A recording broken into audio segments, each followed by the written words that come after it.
আপনি 5 বছর কাউকে ভালোবাসেন বলে আপনার এত আবদার, আপনার মা আপনাকে যে 20 বছর ধরে ভালোবাসে, আপনার মার কি কোনো আবদার থাকতে পারে না? আপনার বাবার কি কোনো স্বপ্ন থাকতে পারে না? এমন অনেক মাও তো আছে নিজের বিয়ের শাড়িটা যত্ন করে রেখে দিয়েছে। মা কেন রাখলি গো? মা বলে যে আমার ছেলের জন্য যখন আমি বউ আনবো, আমার শাড়িটা দিয়ে কিন্তু আমি বউটা আনবো। এই স্বপ্নটা কখন থেকে দেখছেন জানেন?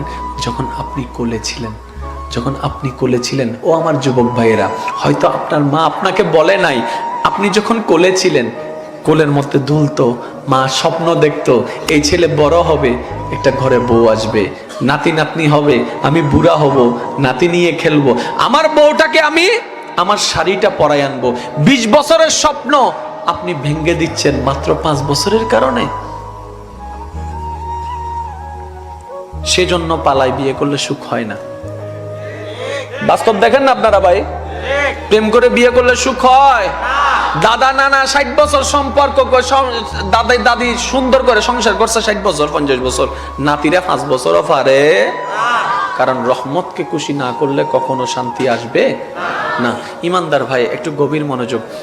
আল্লাহ আপনাকে আমাকে জাহান্নামে দেওয়ার জন্য বানায় নাই। ও মুসলমান ভাই, আপনি খেয়ালও করেন নাই কষ্টের জায়গা আল্লাহ বানাইছে,